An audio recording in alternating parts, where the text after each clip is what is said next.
How's it? This is Dominic Oliver, and you're watching Joburg Today. The first tranche of COVID-19 vaccines have arrived in the country. You might be ready for the vaccine, but is government ready to administer a practical and fluid distribution solution? Herman Pretorius, Head of Strategic Initiatives at the Institute of Race Relations, joins me now in studio to discuss. I'm Peter Ndoro, and this is For the Record. The vaccines have arrived in South Africa, and so there's a lot of hope, but a lot of hurdles and challenges perhaps that need to be dealt with. Let's chat a little bit about that, but let's begin with perhaps a historical context of how we got here. Yes, so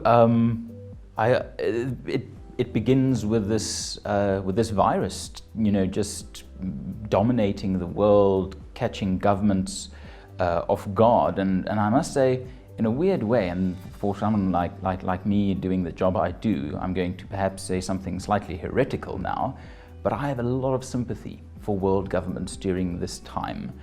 And I try to, when I make criticism of governments locally, internationally, to really, not just be a critic, but to think that the best thing a decision maker can do is use the best information at the time and make a decision that at the time is the best possible one.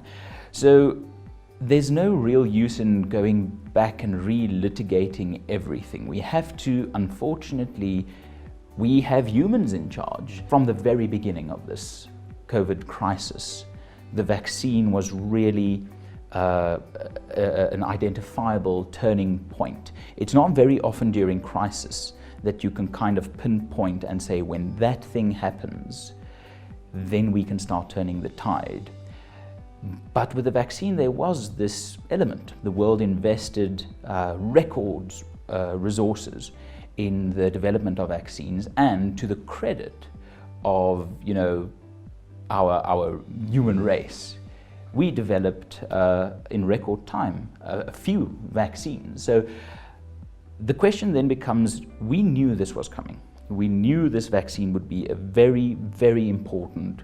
If the problem was deaths and crises, we knew the solution was to get the vaccine out as quickly as possible, and that we fumbled out of the gate is a problem. All right, so fast forward to 2021, vaccines have arrived. What are your concerns about, A, the attitude that government has adopted, particularly when it comes to partnering with the private sector and maybe even global partners? It really becomes a problem as to the mechanics of this vaccination rollout. So I think 1.5 million vaccinations now in South Africa.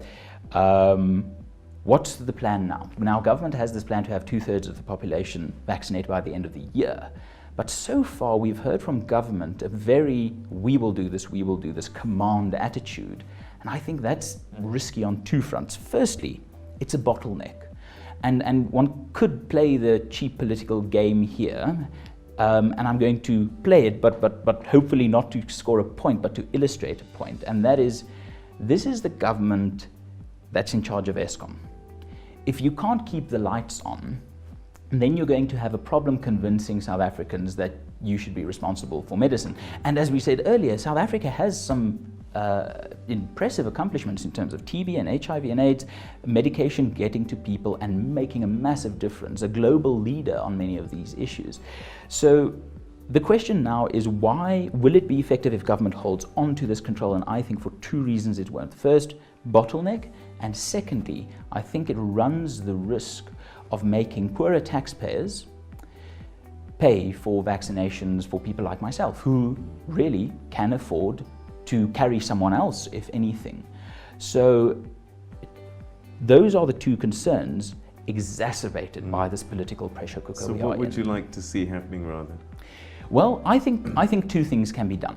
And if you want to provide help, you have to look at a problem from the person who is the decision maker. And if I were to advise the government, I would say that, well, politically, you must have the state shine in this moment. The ANC, we know, are a relatively statist party. President Ramaphosa said in Parliament that the state should be the center of the economy.